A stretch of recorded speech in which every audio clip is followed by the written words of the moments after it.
नमस्कार, गौरीज व्लॉग नाशिक या माझ्या युट्यूब चॅनलमध्ये तुमच्या सगळ्यांचं खूप स्वागत। व्हिडिओ स्किप न करता पूर्ण बघा। चला, सगळ्यांना शुभ संध्याकाळ। आणि आज आहे नवरात्रातली सप्तमी, तर ह्या सप्तमीच्या तुम्हाला खूप खूप शुभेच्छा। नवरात्रामध्ये जेव्हा आपण नवरात्र बसवतो तेव्हा कोणाकडे सप्तमीला फुलोरा असतो, कोणाकडे नवमीला असतो, कोणाकडे अष्टमीला असतो। तर आमच्याकडे अष्टमीचा फुलोरा आहे।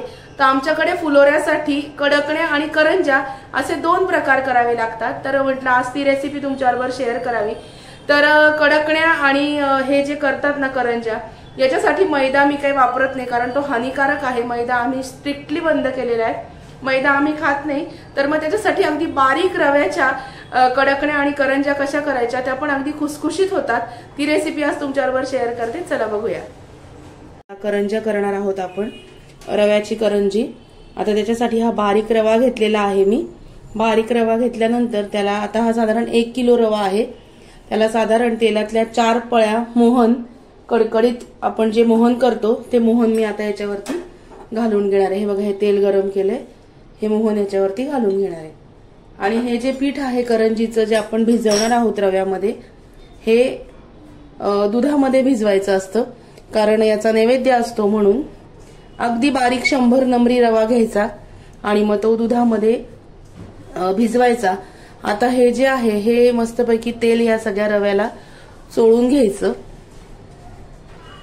म्हणजे हे जे मोहन आहे हे सगळं ह्या रव्याला असं छान चोळून घ्यायचं।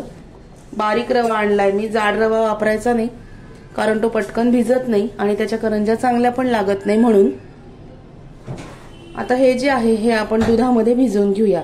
लागेल तसं दूध घ्यायचं आणि हे जे करंजीचं हे आहे रवा, हा दुधामध्ये आपण आता भिजवून घेऊया।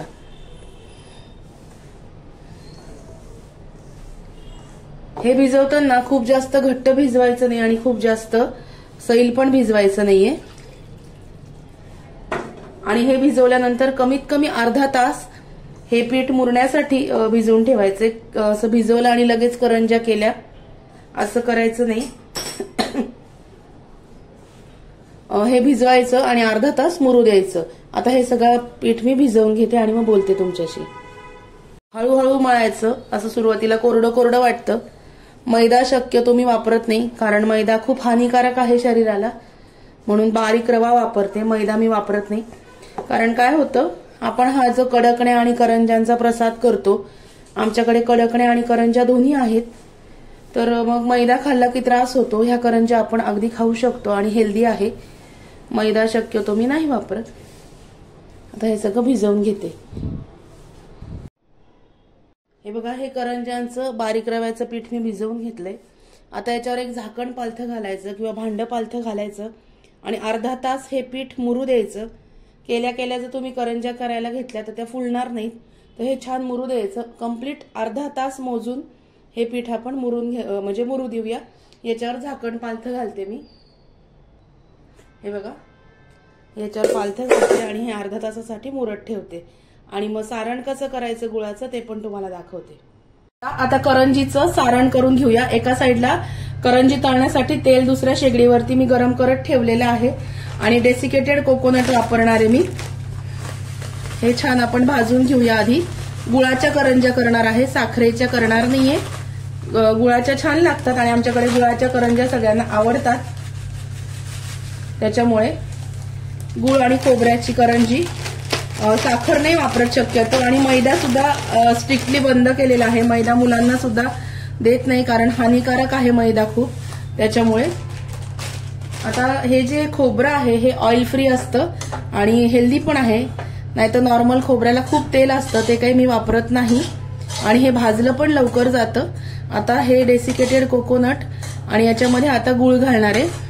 हे आधी थोडंसं भाजून घेऊया आणि हे भाजायला काहीच वेळ लागत नाही, पटकन भाजलं जातं। कसं आहे, पावसाळा आहे, पाऊस सारखा पडतोय, त्याच्यामुळे खोबऱ्याला वगैरे थोडासा वास लागतो। किराणा दुकानातून खोबरं घेताना चेक करून घ्यायचं त्याला वास आहे की नाही। काही वेळेस खोबऱ्याच्या वाट्या सुद्धा खराब निघतात, दिसायला चांगल्या दिसतात पण वास येतो, त्या चेक करून घ्यायच्या। आणि डेसिकेटेड कोकोनटला पण वास आहे की नाही हे बघून घ्यायचं। कारण ह्या दिवसामध्ये शक्यतो हे खोबरं वगैरे खराब होतं त्याच्यामुळं. हे बघा लगेच हे खोबरं भाजलं जातं. आता मी याच्यामध्ये गूळ घालणार आहे. थोडंसं जरा भाजून घेते. आणि डेसिकेटेड कोकोनट भाजताना अगदी मंद गॅसवरती भाजायचं. खूप मोठ्या गॅसवरती ते जर भाजलं तर मग ते खाली जळतं म्हणून. हे बघा हे कोकोनट छान भाजून घ्यायचं. साधारणतः असं सोनेरी रंगावरती भाजायचं.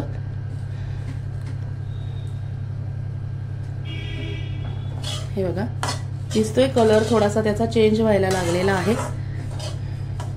खमंग खोबरं भाजलं की मग वास यायचा काही प्रश्न राहत नाही आणि टिकायला पण ती वस्तू खूप जास्त 10-15 दिवस चांगली टिकते. पावसाळा आहे म्हणून उन्हाळ्यामध्ये हा प्रॉब्लेम शक्यतो थंडीमध्ये आणि उन्हाळ्यामध्ये येत नाही. आता हे खोबरं मी भाजून घेतलेलं आहे. पक्क सोनेरी रंग झाला आहे त्याचा बऱ्यापैकी. आता याच्यामध्ये हा जो गूळ आहे हा गूळ मी घालणार आहे.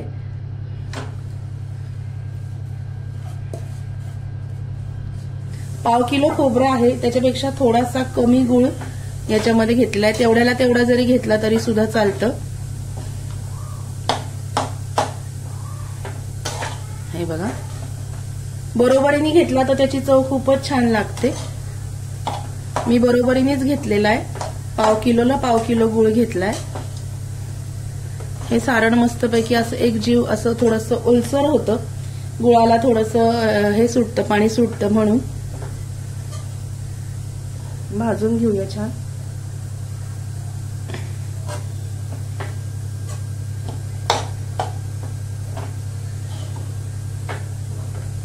गुळ छान असा बारीक सुरीने एकदम छान चिरून घ्यायचा.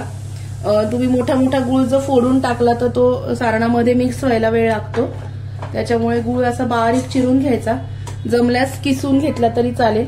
शक्यतो गुळ पावडर मी करंज्यांना वापरत नाही कारण त्याचा रंग थोडासा काळसर येतो. नॉर्मल गुळाची जी भेली असते तीच वापरते.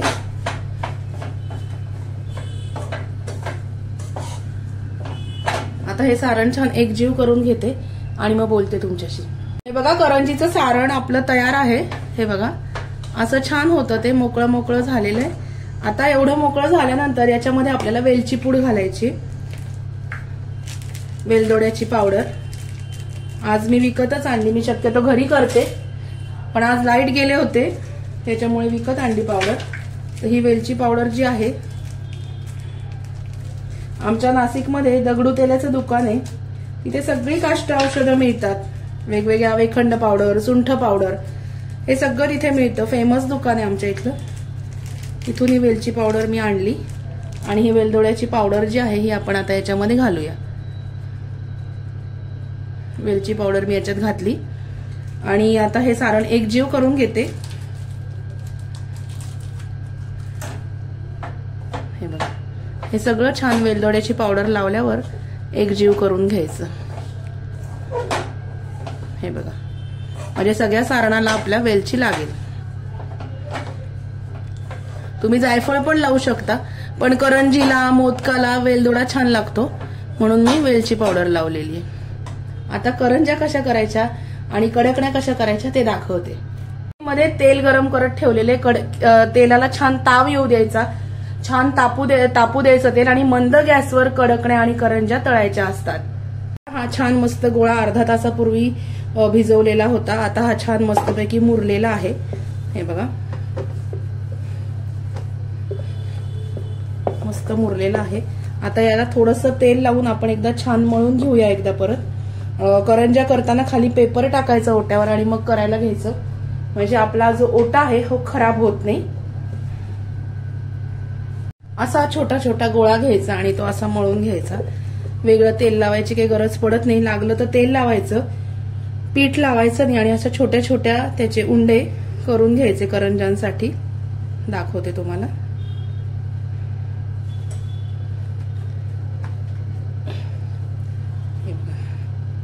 अशा एक छान पेढा बनवून घ्यायचा आणि लाटायचा.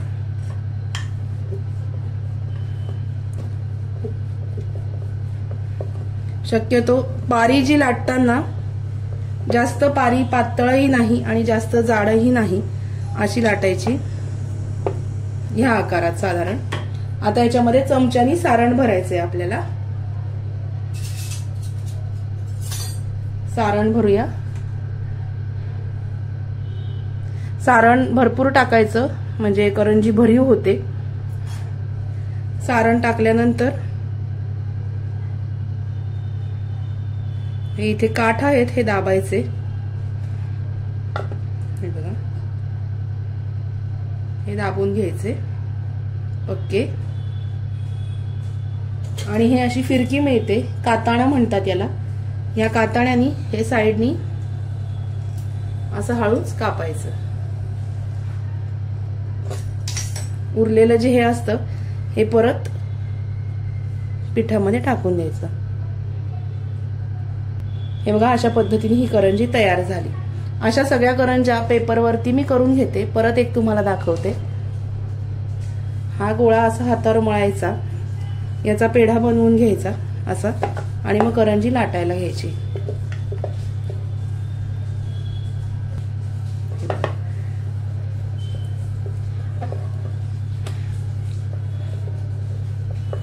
पारी जास्त जाड नाही, जास्त पातळी लाटायची नाही. आणि करंज्या पण मीडियम आकाराच्या करायच्या, दिसायलाही छान दिसतात आणि खायलाही चांगल्या लागतात. सारण भरते याच्यात. भरपूर सारण भरायचं आणि म्हणजे करंजी छान भरीव होते. हे सारण भरल्यानंतर हे करंजी फोल्ड करायची. कारण काही काही नवीन शिकणाऱ्या मुली असतात, नवीन लग्न झाल्यानंतर पहिल्यांदाच घरात सणवार आल्यानंतर त्यांना काही उमजत नाही, म्हणून मी तुम्हाला डिटेल सांगते. हे सगळं असं साइडनी दाबून घ्यायचं आणि नंतर हे फिरकी जी आहे यांनी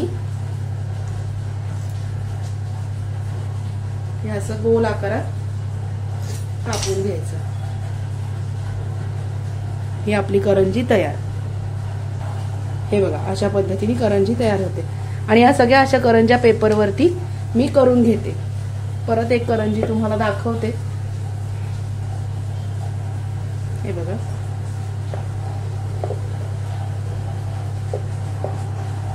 खूप छान लागतात. मैदा शक्यतो वापरूच नाही, कारण मैदा खूप हानिकारक आहे शरीराला, अजिबात चांगला नाही. हे बघा, अगदी बारीक 100 नंबरी रवा आणायचा. खूप छान होतात, खुसखुशीत होतात. आणि मेन म्हणजे या करंज्या मऊ पडत नाही, अगदी छान खुसखुशीत राहतात. म्हणून बारीक रव्याच्या करंज्या मी करत असते.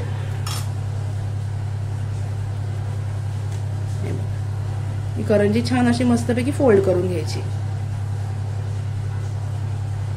छान दाबायची म्हणजे जेणेकरून उघडी राहायला नको, नाहीतर मग तेलात टाकल्यानंतर फुटू शकते म्हणून.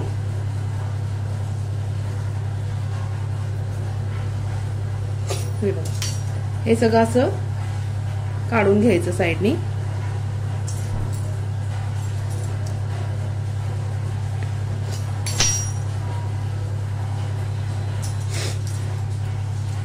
आणि हे जे कातण आणाल ना, हे असं छान याला धार पाहिजे, म्हणजे ते जे नागमोडी आकार खूप छान दिसतो. हे बघा, ही अशी करंजी तयार होते. आता अशा 21 करंज्या मी करून घेते. 21च करणार आहे, कारण जास्त कोणी खायला नसतं म्हणून. आणि कडकणी कशी करायची ते पण तुम्हाला दाखवते. कडकणीसाठी सुद्धा पातळ पुरी लाटायची. कडकणी ही फुगायला नको, फुगत नाही. एकदम अशी पातळ पुरी लाटून घ्यायची.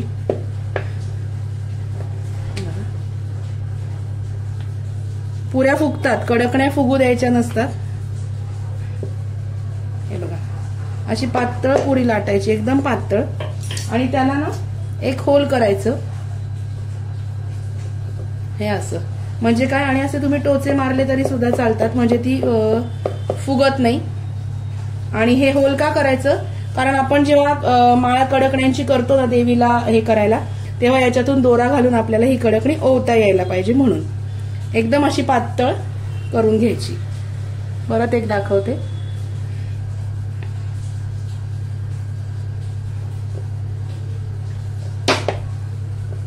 एकदम पातळ लाटायची पुरी. मीडियम आकाराच्या कडकण्या खूप छान लागतात, कोणाला मोठ्या आवडतात, आपल्या आवडीनुसार. हे बघा एकदम पातळ पुरी लाटली. याला इथे कडेला होल पाडून घ्यायचं छोटस आणि असे टोचे मारायचे, म्हणजे मग ती कडकणी फुगत नाही आणि या होल मधून आपल्याला दोऱ्याने ओवता येतं. आता ह्या अशा 21 कडकण्या आणि 21 करंज्या करून घेते आणि मग तळायच्या कशा हे पण तुम्हाला दाखवते. चला बघूया. करंज्या मी इथे लाटून ठेवलेल्या आहेत. तेल पण मस्त तापलेलं आहे. सगळ्या एका वेळेस लाटून ठेवल्या म्हणजे तळायला सोपं पडतं. करंज्या आणि कडकण्या दोन्ही लाटून ठेवल्या. आता आपण तळून घेऊया. चला दाखवते. एका पेपरवर सगळं ठेवलं की व्यवस्थित दिसतं आणि तळायलाही सोपं पडतं. आता आपण करंजी आणि कडकणी तळून घेऊया. आपलं एक आहे बघण्यासाठी एक छोटासा असा तुकडा याच्यामध्ये टाकून बघायचा. तो पटकन वरती आला तर समजायचं तेल तापलंय. तेल खूप छान तापलेलं आहे. करंजी अगदी बारीक गॅसवर तळायची, खूप मोठ्या गॅसवरती करंजी तळायची नाही, नाहीतर ती कच्ची राहते. चल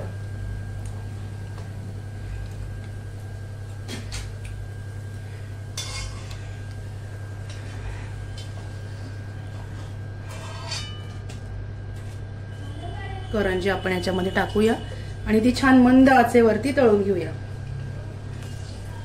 एका वेळेस साधारणतः 3 ते 4 करंज्या मी टाकते आणि अगदी मंद अगदी बारीक गॅसवर करंज्या तळायच्या असतात. खूप मोठ्या गॅसवरती करंज्या तळत नाही तर त्या छान होतात, नाही तर मग मऊ पडतात. अगदी बारीक गॅसवर जर करंजी तळली तर ती मऊ पडत नाही. खूप मोठ्या गॅसवर भराभरा करायचं म्हणून तळलं तर मग करंजी मऊ पडते. हे बघा किती छान झाली आहे बघा. मस्त अगदी पक्की तळून घ्यायची बारीक गॅसवर. करंजी तळताना ती अशी उलटायची, मध्येच पलटायची. या दोन्ही बाजूनी करंजी छान तळली जाते. फक्त एक लक्षात ठेवा, मोठ्या गॅसवरती करंज्या कधीच तळू नका, कारण त्या काय होतात नंतर मऊ पडतात. अशा बारीक गॅसवर पक्क्या तळून घ्यायच्या म्हणजे 8-15 दिवस अगदी छान खुसखुशीत राहतात. कारण मागे एकदा मी व्हिडिओ टाकला होता तर मला कमेंट आली होती आमच्या मऊ पडतात करंज्या केल्या की. तर मोठ्या गॅसवर नाही तळायच्या करंज्या, हमखास मऊ पडतात मोठ्या गॅसवर तळल्या की. बारीक गॅसवरच तळायची करंजी. हे बघा किती छान झाल्यात आणि बारीक रव्याच्या करंज्या अतिशय सुंदर होतात. लाटताना जाणवत सुद्धा नाही की हा रवा आहे म्हणून. पण अगदी बारीक रवा घ्यायचा, 100 नंबरी रवा मिळतो बारीक, तो घ्यायचा.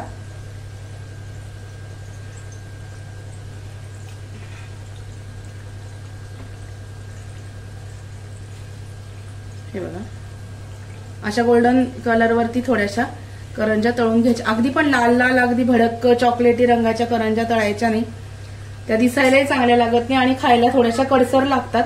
म्हणून अशा फिक्क्या सोनेरी रंगावरती करंज्या तळून घ्यायच्या.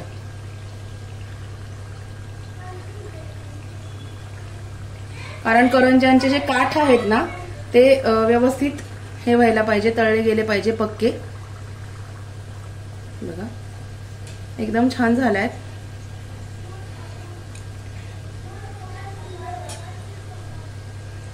अष्टमीच्या दिवशी नैवेद्य असतो आमच्याकडे. घरातच आम्ही फुलोरा बांधत असतो. बऱ्याच ठिकाणी देवीच्या मंदिरातही बांधतात, पण आमच्या घरामध्ये परंपरागत आम्ही घरामध्येच देवीला फुलोरा बांधत असतो अष्टमीला.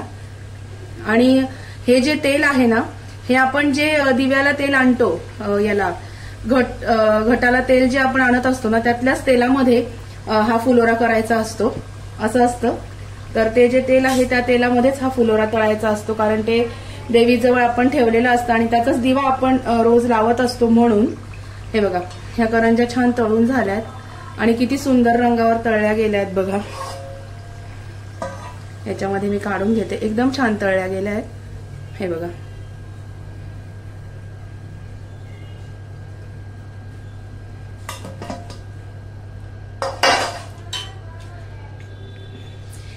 एकदा तेल तापलं की मग तळायला वेळ लागत नाही, फक्त गॅस बारीक ठेवायचा, एवढंच आहे. हे बघा किती सुंदर अशी करंजी तळली गेलेली आहे आणि किती छान पण दिसतीये. या रंगावर करंज्या तळायच्या असतात.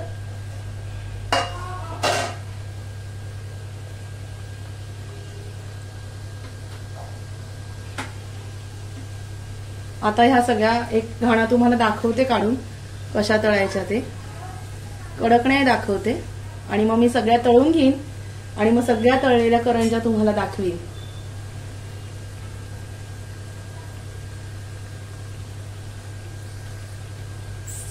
ओम महालक्ष्मी नमो नमः.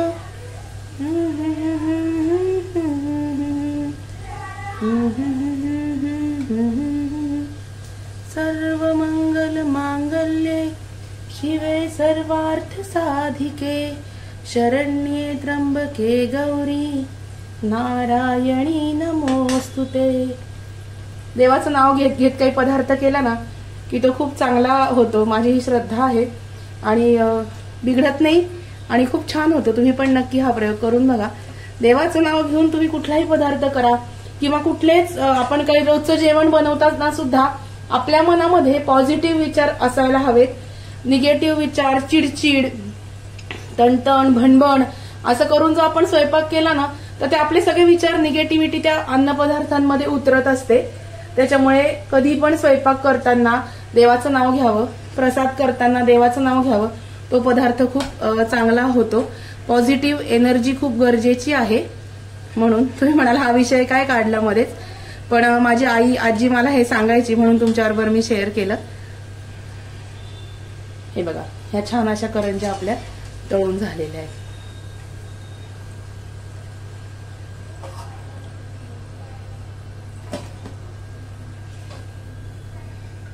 हे बघा, आता कडकणी दाखवते.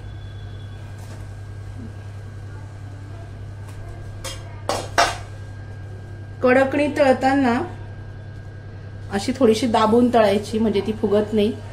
शक्यतो पातळ लाटल्यानंतर फुगतच नाही ती, पण तरी पण फुगली तर अशी दाबून दाबून तळायची म्हणजे त्याला फुगू द्यायचं नाही. बघा, अशी काठाला आहे ना थोडीशी दाबायची आणि मग तळायची. शक्यतो कडकणी फुगू द्यायची नाही, तरी पण थोडीशी ती फुगते. हे बघा, छान लालसर रंगावरती सोनेरी रंगावर कडकण्या तळून घ्यायच्या. हे बघा, एक तळली आहे मी, किती छान झाली आहे बघा.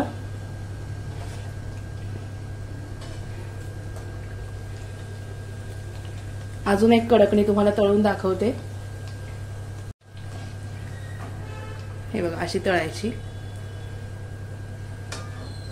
अशी कडकणी तळायची. आणि आमच्याकडे कडकणी जेव्हा करतात ना त्याच्यात मीठ, हळद, गुळ हे काहीच घालायचं नसतं. म्हणजे हे परंपरागत चालत आलेलं आहे. तुम्ही म्हणाल गुळ नाही घातला का, मीठ नाही घातलं का, तर आमच्याकडे कुठल्याच नैवेद्याच्या पदार्थामध्ये म्हणजे शक्यतो कोणाकडेच मीठ घालत नाही आणि गुळ, हळद वगैरे आम्ही घालत नाही. म्हणजे आमच्याकडे नाहीच आहे ती पद्धत. प्रत्येकाच्या पद्धती वेगळ्या असतात. मला स्वतःला गुळातल्या कडकण्या खूप आवडतात, पण आमच्याकडे देवाला म्हणजे नाही दाखवत पहिल्यापासून गुळातल्या आणि मीठ वगैरे घालत नाही. हे बघा, इतक्या सुंदर कडकण्या झाल्या. करंज्या पण इतक्या सुंदर झाल्या आहेत.